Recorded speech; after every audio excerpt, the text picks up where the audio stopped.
Di ba naikwento ko sa inyo na ang magsasaka, tingin pa lang niya sa lupa, sa halaman niya, alam na niyang kulang, kung ano yung kulang. Ipakita ko lang. Kung ano yung kulang na sustansya, makita nyo lang. Makita nyo lang, alam na ninyo kung ano yung nawawala. So, ito yung healthy na dahon. Ngayon, paano mo malaman? Healthy. O, paano naman kung ganito kulay ng dahon?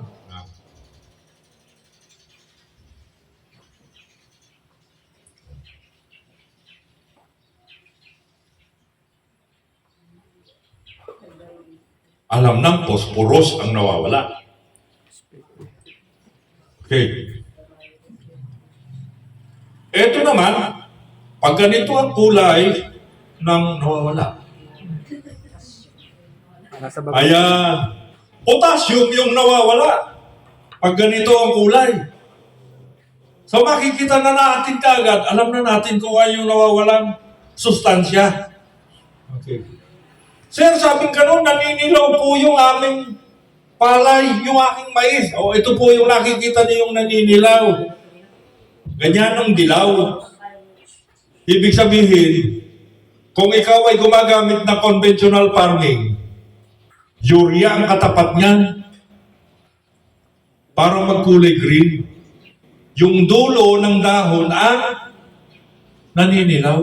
Hindi yung buong dahon. Nakalaon na nagiging brown. Okay. Pag napabayaan. O, ito po yung itsura ng pag magnesium naman yung nawawala. O yan.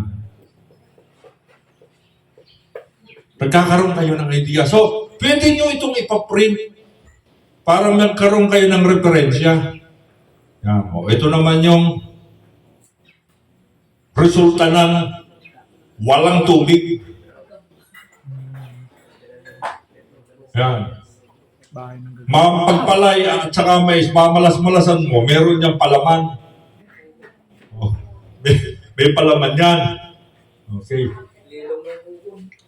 Yan. O, ito naman yung blight. O, ganun pala ang itsura. So, nagkakaroon ka po ng idea, ito yung nasunog ng chemical. Inisprayan mo. Tapos, anong ginawa mo? Umabot ka ng alas 10, alas 11 ng tanghali, nag-i-spray ka pa. Ganito, mangyayari sa dahon. So, ibig ko po sabihin, pagtingin pa lang ng magsasaka, alam na niya kung ano yung problema. O, ito. Yung malusog na ugat, nakakalat. Yan. Yan. Yan. Kulang ng phosphorus.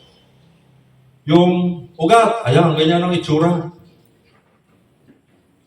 Yan. So, dadali ng ang tawag doon, rootworms. Yung namumutol ng ugat. Kinakain ng bulati ang ugat. O, ganyan ang mangyayari. So, makukuha mo kaagad. O, yan. Shallow. Laging nasa tubigan. Laging nababasa. Pag umulan, naiipon yung tubig doon. So, ganyan ang mangyayari sa nakalat. Sa halip na malalim, pag ganun siya, sa ibabaw lang. Okay. Dahil laging may tubig. O, ito yung acid soil. Lumalagpas yung... So, magkakaroon po kayo ng yung prune worms. So, magkakaroon kayo ng idea. Okay.